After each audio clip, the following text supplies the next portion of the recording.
Alright, hello and welcome to the next Let's Play of It Moves. It's a game that I looked forward to coming out earlier in the year, well, last year now. Since its demo had come out, it had been out for a good long while prior, and I did watch some Let's Players play it, Man's Hero being the main one. And I figured I would give this game a shot for myself. It's been a while since I last saw it being played, so I don't really remember too much as far as some of the mechanics and stuff go. I do still remember the general story though. And I tried to record earlier, but it didn't want to work, so we'll try again. Bedtime. Bedtime is supposed to be a happy event for a tired child. For me, it was terrifying. While some children might complain about being put to bed before they have finished watching a film or playing their favorite video game, when I was a child, nighttime was something to truly fear. Somewhere in the back of my mind, it still is.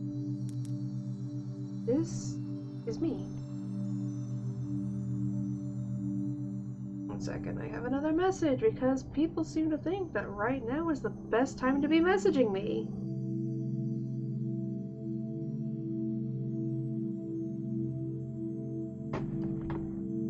Okay, there we go.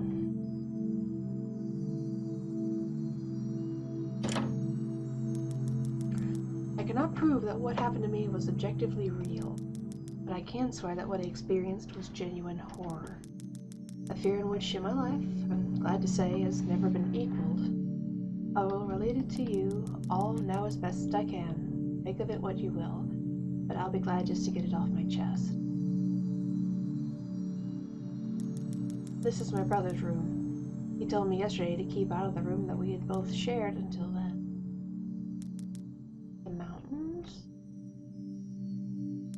This is my father. Don't go pulling out too much stuff now. It's bedtime soon.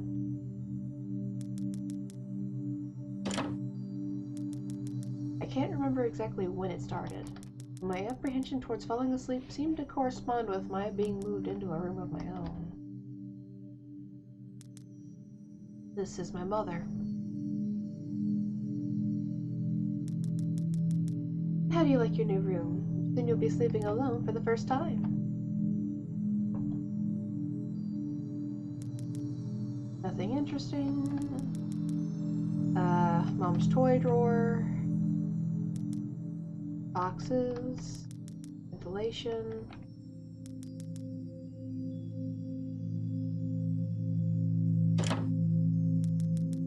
I was 8 years old at the time, and until then I had shared a room quite happily with my older brother.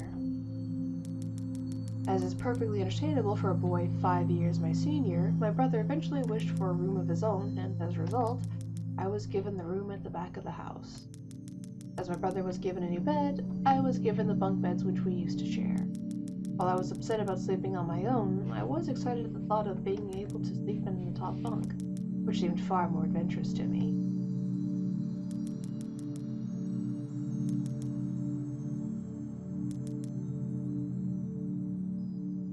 What even is that right here?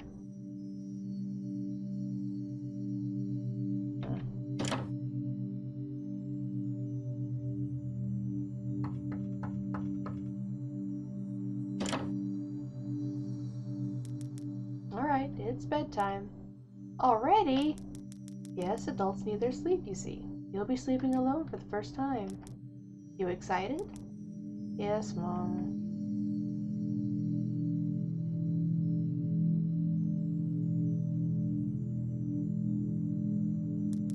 Alright, I'm turning off the lights.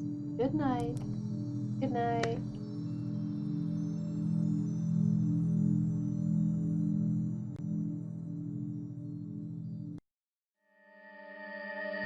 Okay.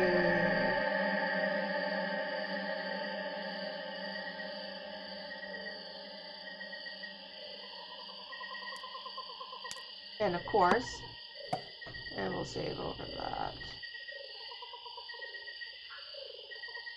Some koala sort of bug koala looking thing.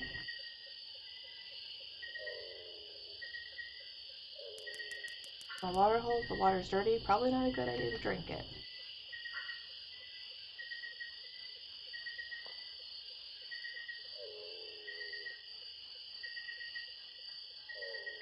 Oh, it looks like you can go a little further.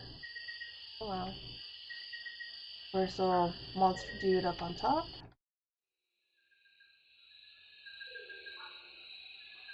Not gonna lie, the skull door is pretty cool. A pot and some ragged cloth. Wonder what's cooking. Probably don't really want to know. Talking is such a strong word. I prefer to think of it as more intense research on one individual. By the way, your missing sock is under your bed with me. Just kidding. Am I imagining things, or is that Data's face? Or like a really sort of artistic painting sort of style to make him look creepy. Cold and welcoming breeze comes from the bottom of the stairs. Go down.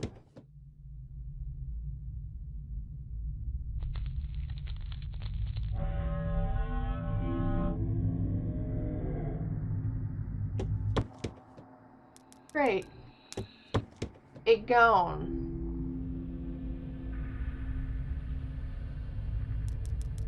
Weird mushroom. Looks poisonous. Probably is. We won't touch it.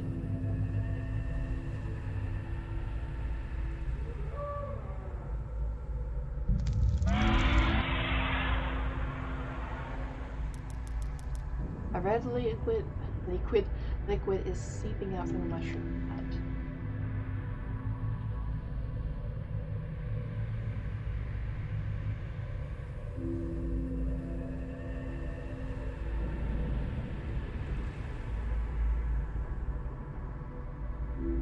Okay. I thought it would be something interesting over there, but I guess not. Okay. Hi. Bye. Oh.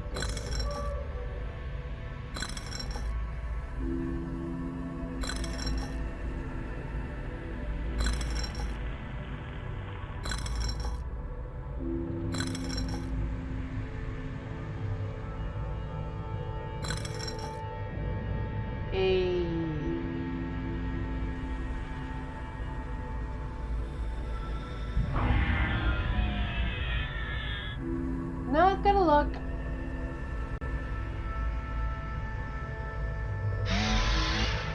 No, can you not, please? I want nothing to do with you. Thank you very fucking much.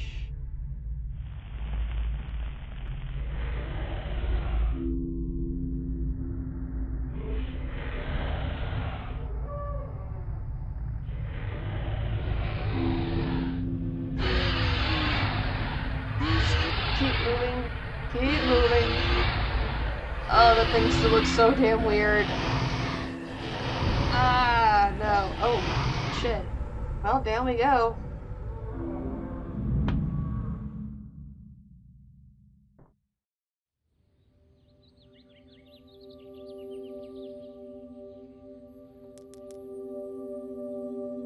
Mom, I had a bad dream. Mom!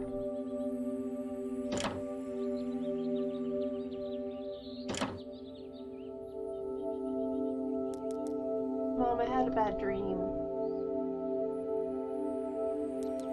Sweetie, what's wrong? I had a bad dream. Oh, that's too bad, sweetie. I'll be up in a minute and we can eat breakfast. Alright, hurry up. Go change your clothes and I'll be right there. If that ain't the biggest lie.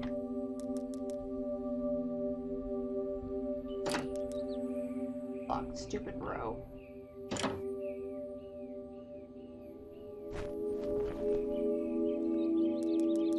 And so another day started. It was a day of little importance to our story. I won't bother with you the details. The one thing I remember is that even though I played with friends like I always did, I somehow still felt lonely. I didn't enter my new room until later that night. It was time to sleep again. 1 second.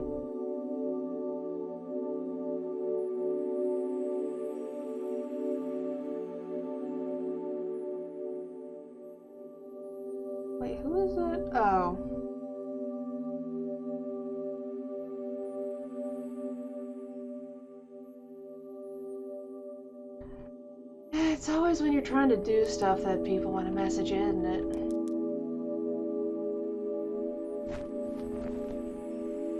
Well, in we go.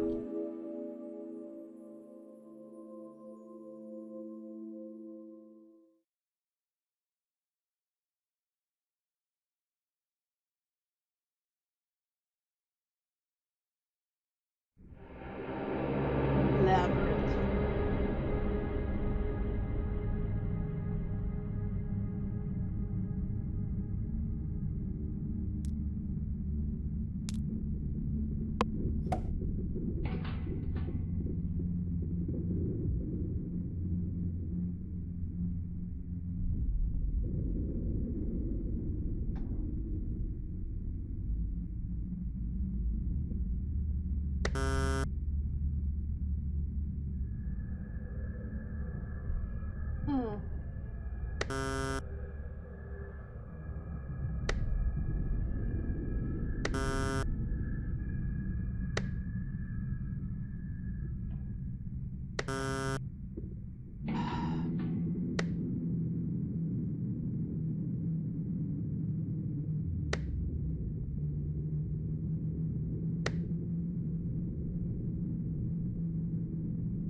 Now we're free to explore.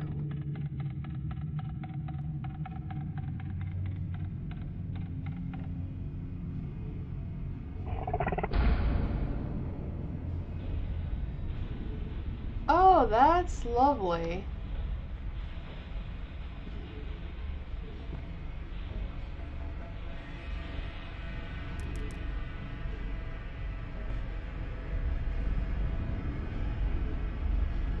Now that creepypasta face is just going to be permanently on my screen.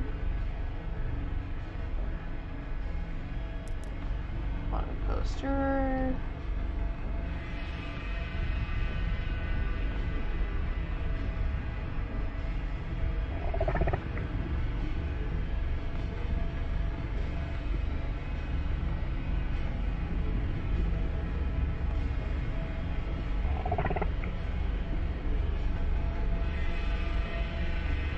Yeah, I see you forming on my screen, getting in the way.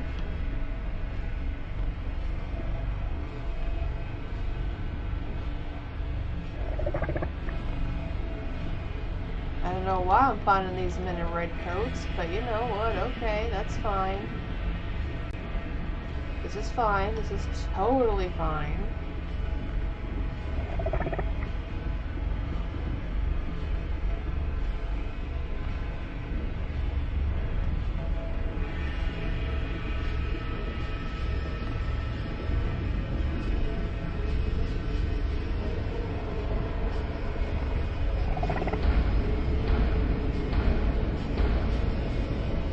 Hey!